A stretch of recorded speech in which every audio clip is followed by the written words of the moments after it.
Permaneça com sua Bíblia aberta nesse texto, nessa carta. Paulo escreveu aos Tessalonicenses e ele também foi o fundador desta igreja em Tessalônica. E a mensagem principal, sua mensagem principal era a volta de Jesus Cristo. Ele anunciava que Jesus estava voltando, mas havia muita confusão a respeito desse ensino. Ele escreveu a primeira carta para descrever exatamente o que acontecerá quando Jesus retornar nas nuvens.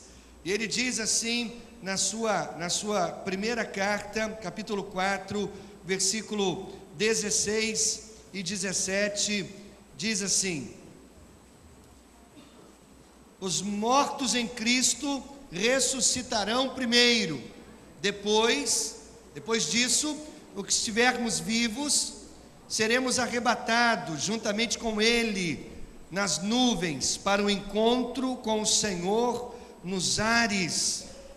É isso que ele ensina na primeira carta, mas desde a primeira carta, algumas pessoas mal intencionadas começaram a assustar os membros da igreja, e havia alguns loucos alegando que essa profecia de Deus, que o dia do Senhor já tinha acontecido. Então, a igreja estava muito confusa sobre a volta de Jesus.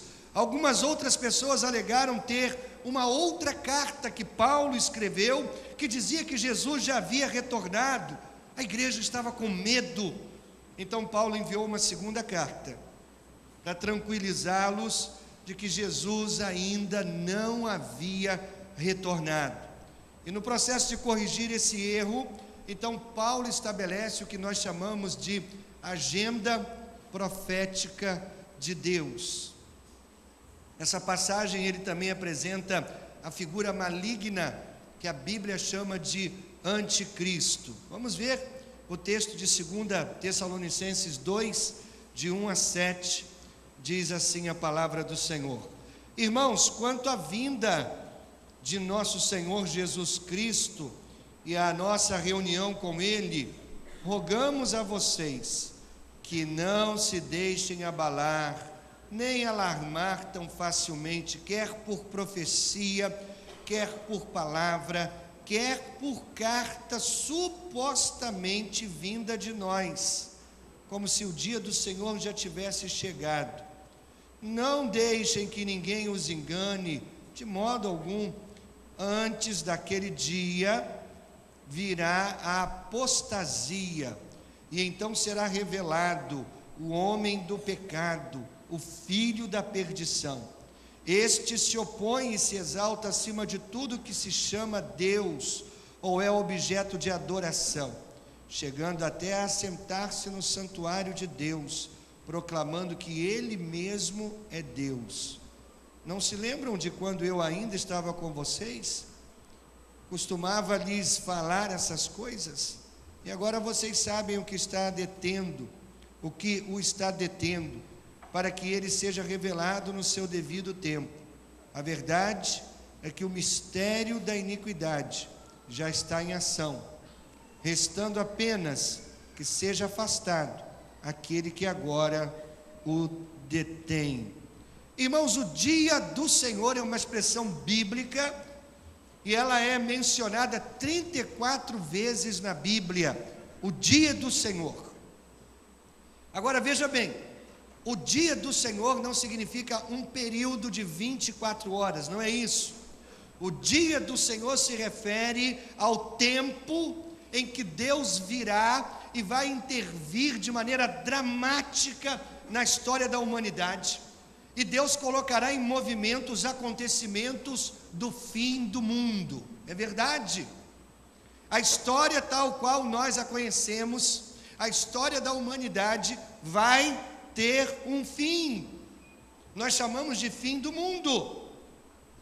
Nós chamamos de o dia do Senhor. E nós já vimos que o dia do Senhor é uma série de eventos que começam quando Jesus retorna para arrebatar a igreja.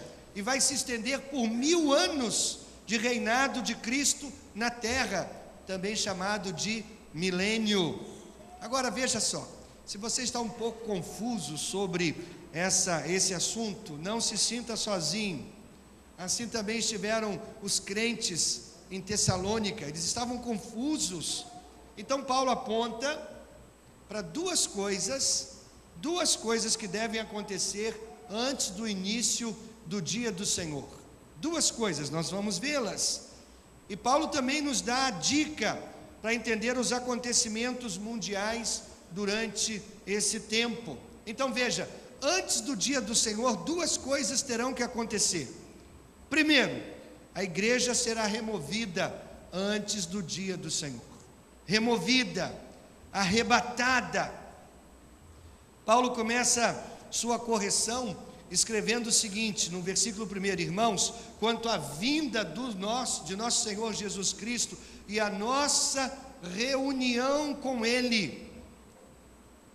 Quando o Senhor vier, Ele vai arrebatar a sua igreja. Nós já falamos sobre isso. 1 Tessalonicenses capítulo 4. Não vou gastar mais tempo com isso, mas eu quero tratar duas coisas a respeito ainda da vinda do Senhor. Primeira coisa, ignore todas as falsas previsões. Ignore. Paulo teve que escrever a esses cristãos porque eles tinham sido enganados por falsos profetas e mentirosos, dizendo: o Senhor já veio. Ignore as falsas previsões. O próprio Jesus diz lá em Mateus 24: se então alguém lhes disser, vejam, aqui está o Cristo, ou ali está Ele, não acreditem, pois aparecerão falsos cristos e falsos profetas. Quanto ao dia e a hora, ninguém sabe, nem os anjos dos céus, nem o Filho, senão somente o Pai. Jesus disse que nós podemos saber a época do seu retorno, a época, mas ninguém sabe a data exata. Jesus contou para os seus discípulos a parábola da figueira. Ele disse que quando você ver as folhas da figueira brotando, você sabe que o verão está chegando. Essa parábola se refere ao que, irmãos? A figueira simboliza Israel. E está claro que em 1948, a figueira apresentou suas folhas pela primeira vez em mais de 2000 anos. O Estado de Israel, a nação de Israel voltou para sua terra. Isso é, a figueira brotando as suas folhas. É por isso que muitos de nós acreditamos que nós estamos vivendo a época do retorno de Jesus. A época, mas irmãos, é tolo estabelecer uma data exata, é tolo. A gente olha para Israel, a nação de Israel, e a gente sabe, ela é a figueira. E quando ela retorna em 1948, logo após a Segunda Grande Guerra Mundial, quando Israel retorna para o seu solo, para a sua terra, isso é a figueira brotando. O verão está chegando, o tempo está chegando, o dia do Senhor está chegando. Mas nós não podemos estabelecer uma data.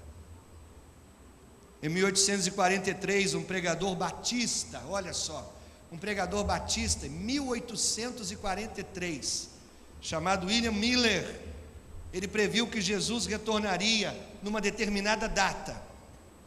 Jesus não voltou. Então ele previu uma segunda data. Mais uma vez, Jesus não voltou.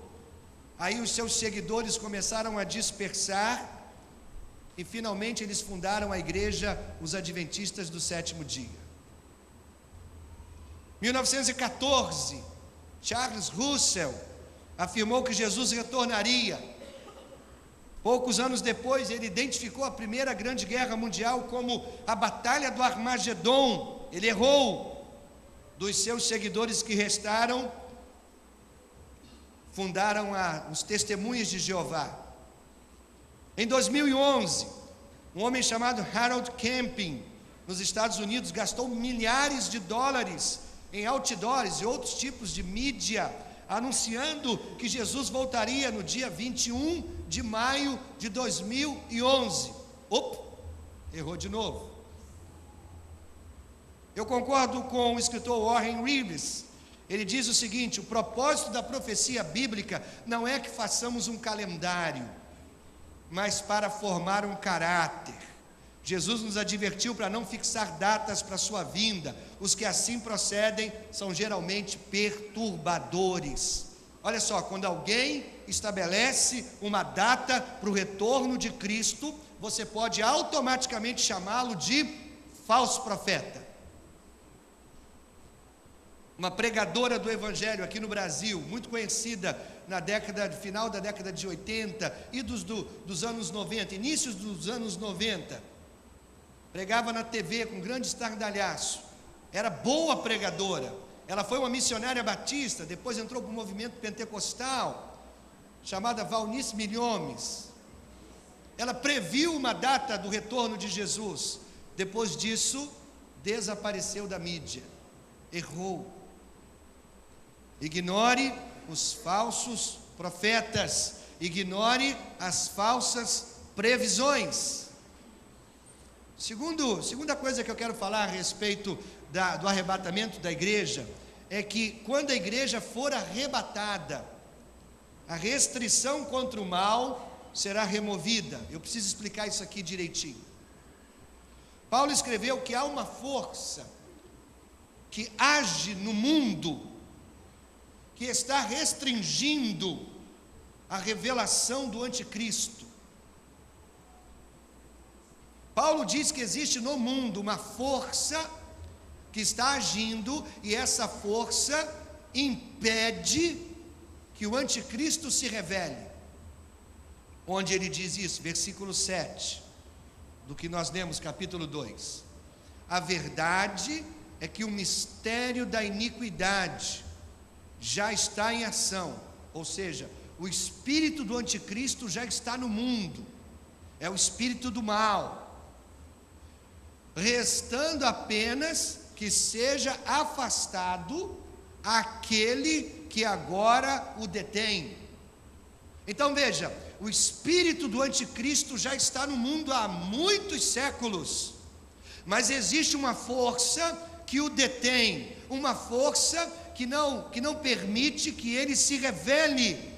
E a maioria dos estudiosos conservadores, e eu faço parte deles, concorda que esta é uma referência ao Espírito Santo que vive nos crentes na igreja. Nós vivemos em um mundo perverso, gente, mas você pode imaginar o quão perverso esse mundo seria se de repente não houvesse mais igreja? O que detém a manifestação do anticristo é o Espírito Santo que habita nos crentes e que ainda está sobre a face da terra. Mas quando a igreja for removida, aquilo que detém o anticristo será removido, e ele então se revelará. Já existe muito mal em nossa terra, mas a igreja ainda se opõe a este mal. Há corrupção moral em toda parte, mas nós ainda somos o sal da terra. Para que o sal era usado? Ainda hoje o sal é usado para conservar o peixe, para retardar a sua decomposição, para conservar a carne, para que ela não apodreça. Irmãos, a nossa presença no mundo hoje ainda está abrandando o processo de decadência moral do nosso mundo. há escuridão espiritual em todos os lugares, mas ainda há uma luz no mundo. Então imagine o caos e a maldade quando a luz for desligada. Como seguidores de Jesus Cristo, nós não estaremos mais aqui para o terrível tempo da tribulação. Jesus virá e vai nos reunir com Ele antes que o anticristo se revele, antes da revelação do anticristo. Então a primeira coisa que nós precisamos lembrar, antes do dia do Senhor, a igreja será removida, arrebatada. Mas antes do dia do Senhor chegar, ainda há uma segunda coisa que deve acontecer. Haverá um declínio moral e espiritual antes do dia do Senhor. Outra razão pela qual os crentes tessalonicenses podiam crer que o dia do Senhor não tinha vindo, era esta. Paulo diz no versículo 3: antes daquele dia virá a apostasia. A palavra apostasia significa rebelião.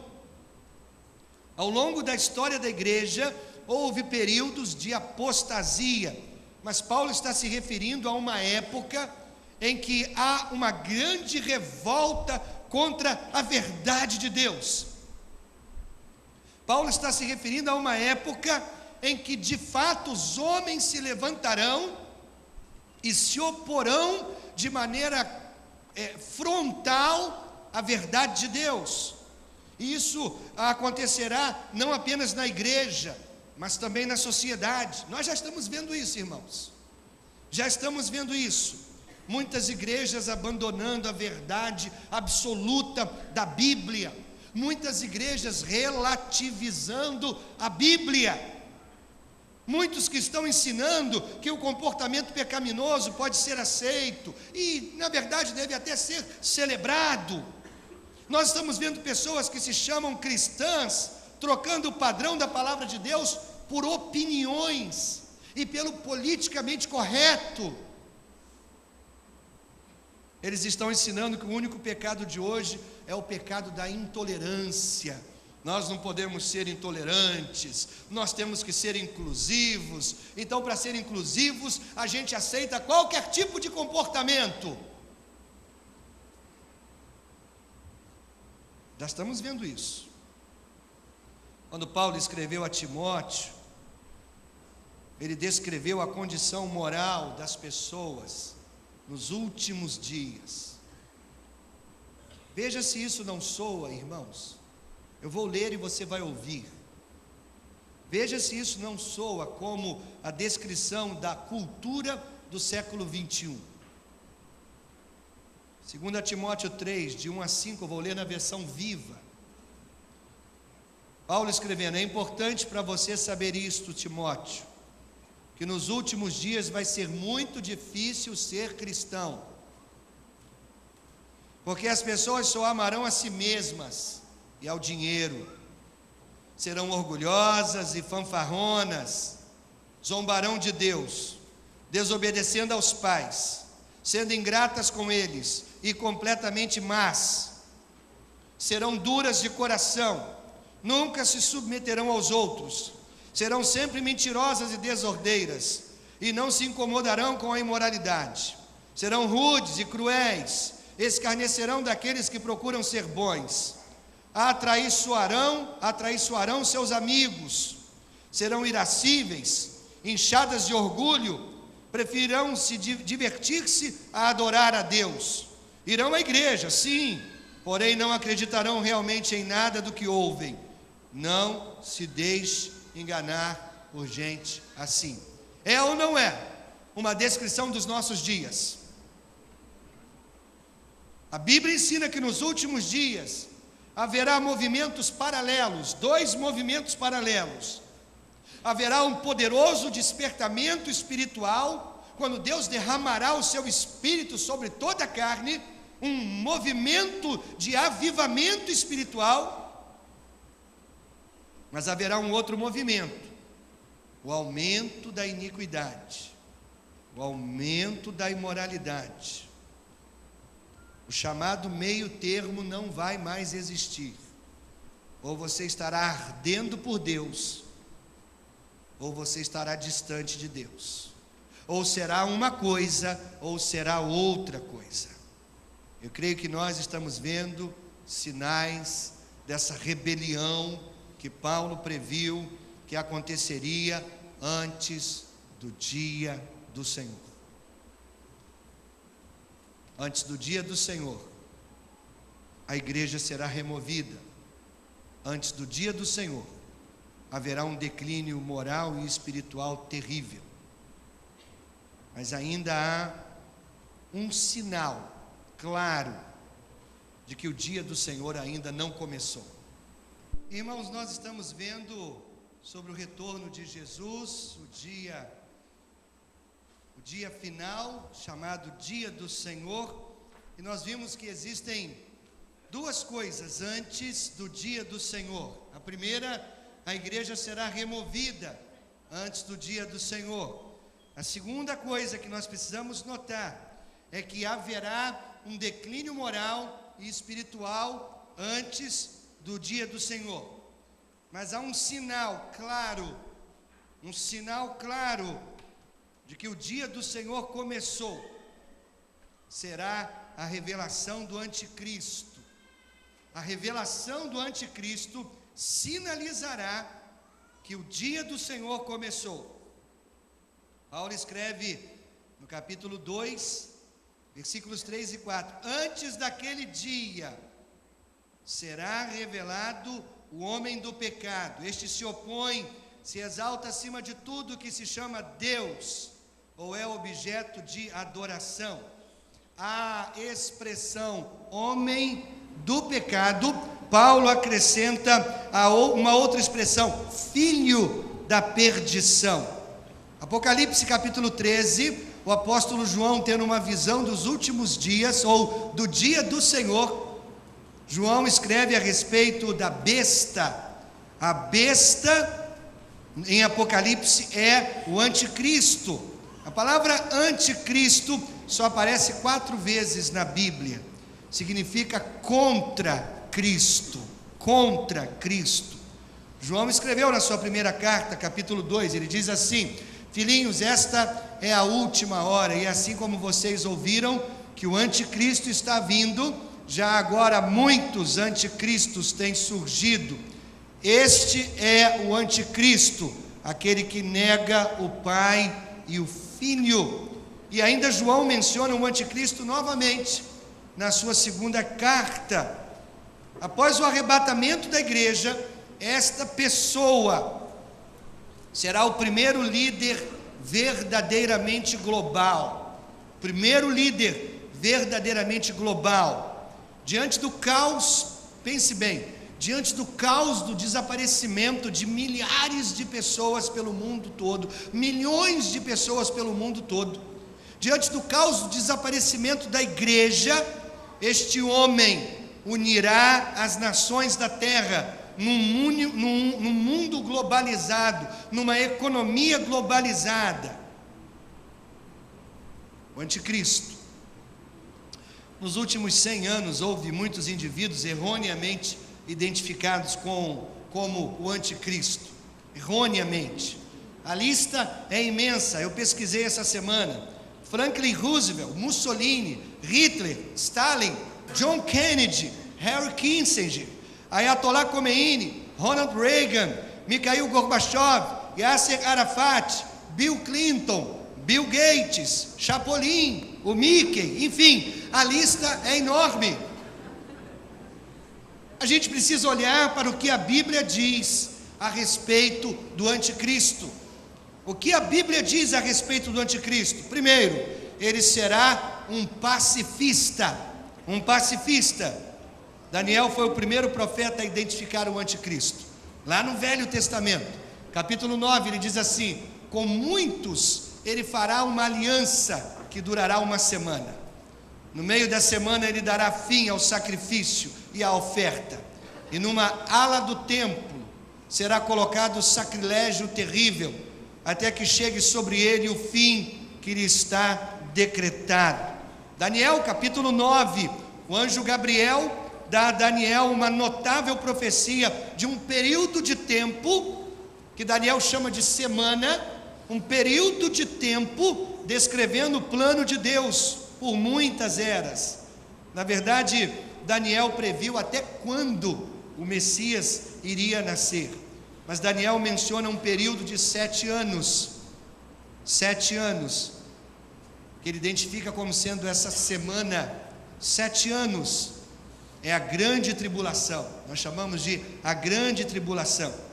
No início desse período de 7 anos, o anticristo vai negociar um tratado de paz, mas no meio deste período, ou seja, no meio desta semana, deste período de 7 anos, ele vai quebrar esse tratado de paz. Ele firma o tratado, mas no meio desse tempo ele quebra esse tratado. Você pode imaginar quão popular seria um líder mundial se ele conseguisse a paz entre Israel e os árabes?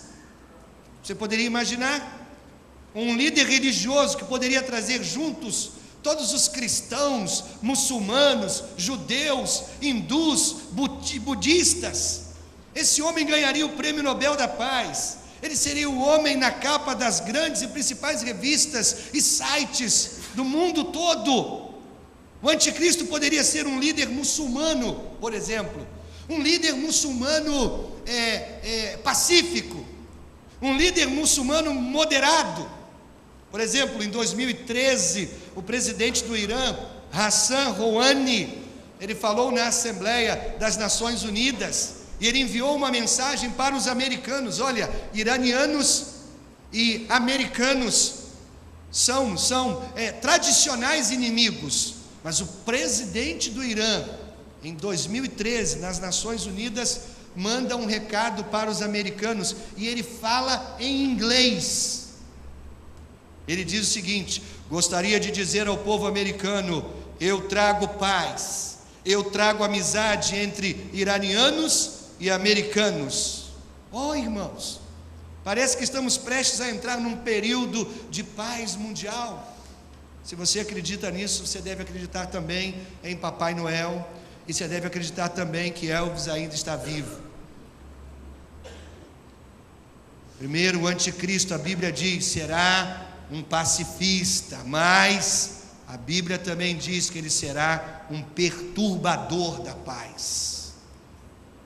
Jesus disse em Mateus 24: assim, quando vocês virem o sacrilégio terrível, do qual falou o profeta Daniel, nós lemos sobre isso, no lugar santo, quem lê, entenda, porque haverá então grande tribulação, como nunca houve desde o princípio do mundo até agora, nem jamais haverá.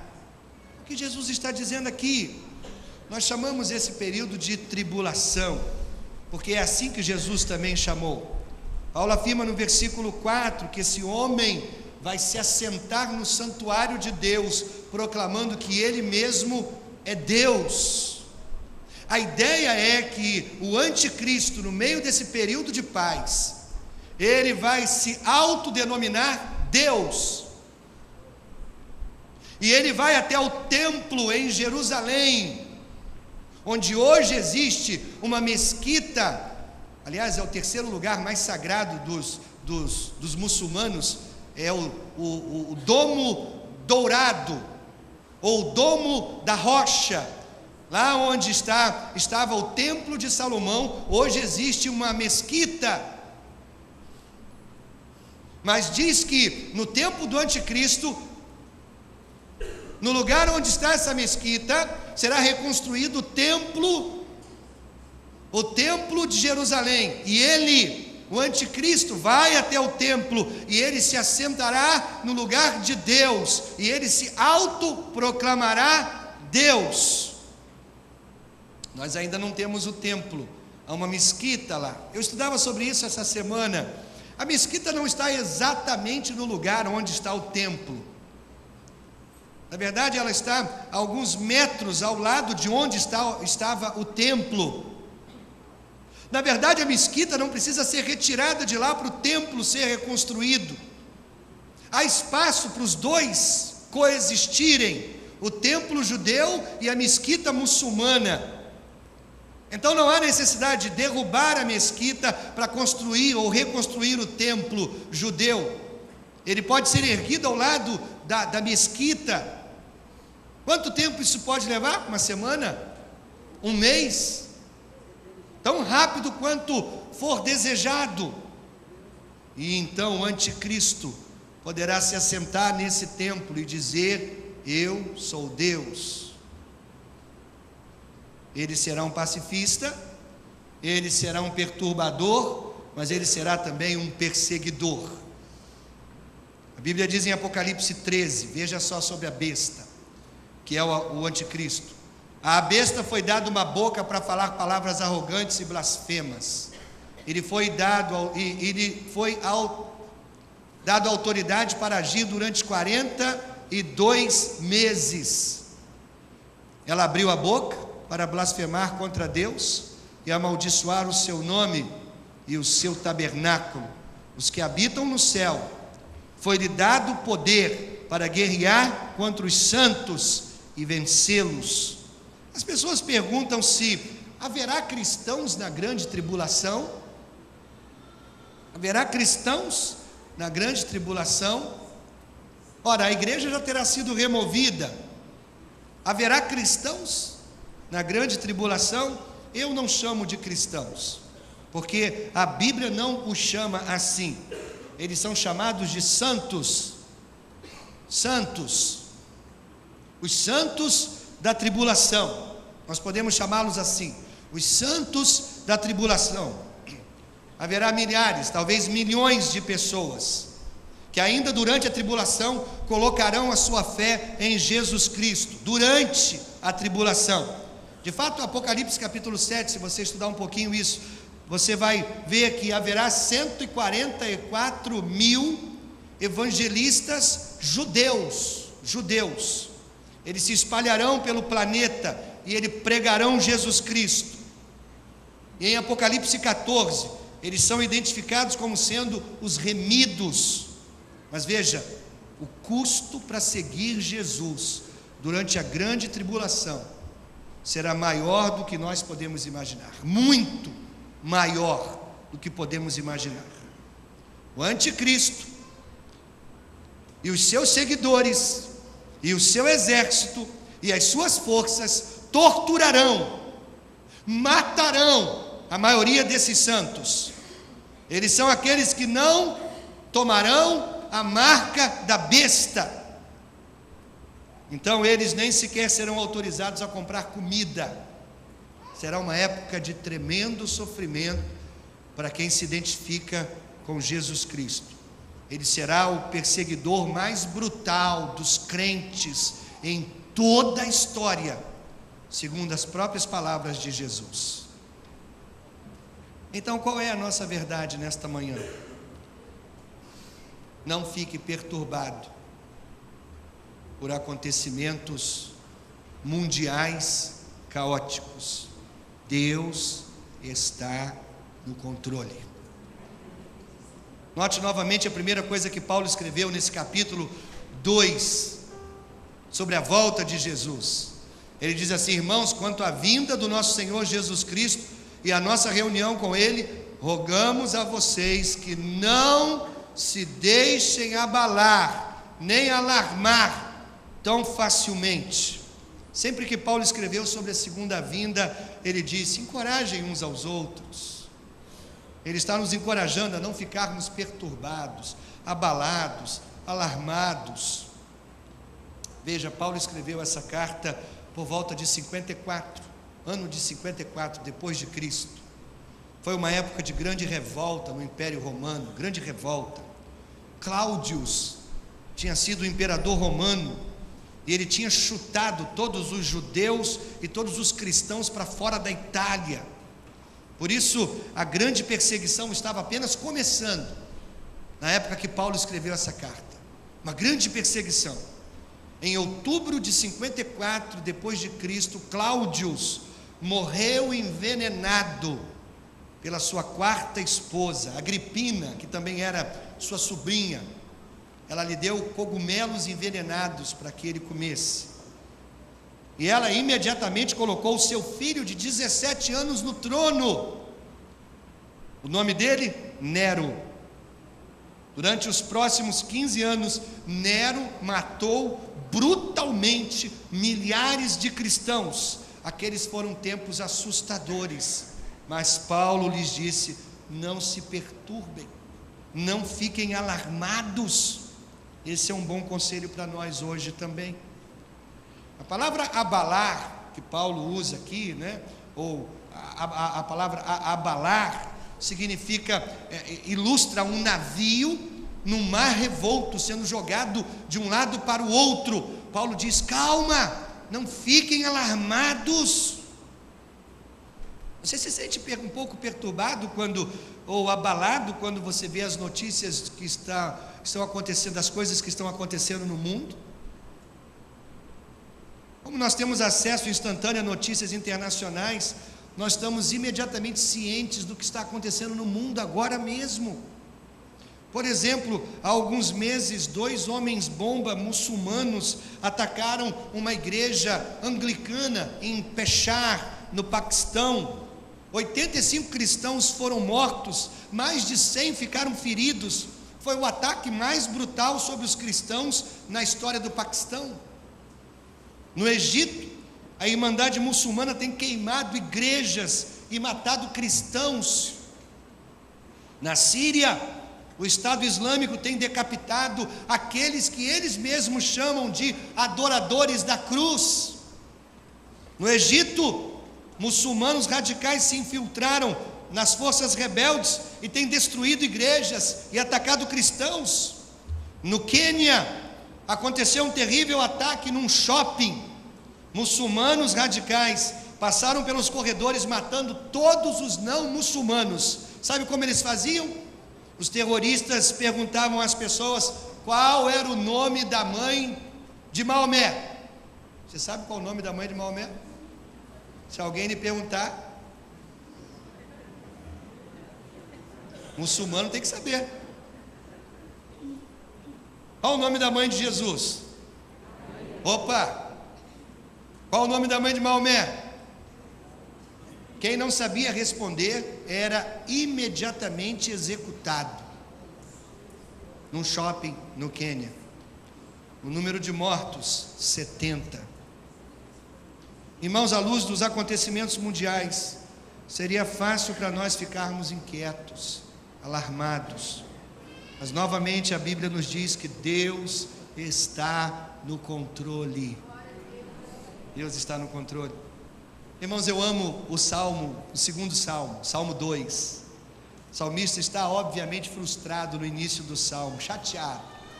Ele escreve assim: por que as nações pagãs planejam revoltas?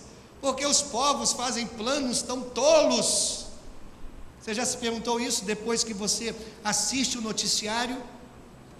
Já se perguntou isso? Não parece que as pessoas nesse planeta estão enfurecidas?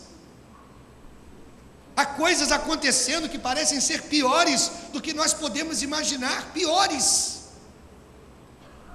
Mas aqui está a resposta do salmista. Ele está chateado, ele faz essas perguntas, mas ele mesmo tem a resposta no versículo 4. Ele diz: do seu trono lá no céu, o Senhor ri e zomba deles. Irmãos, isso significa que Deus está zombando da rebeldia das nações.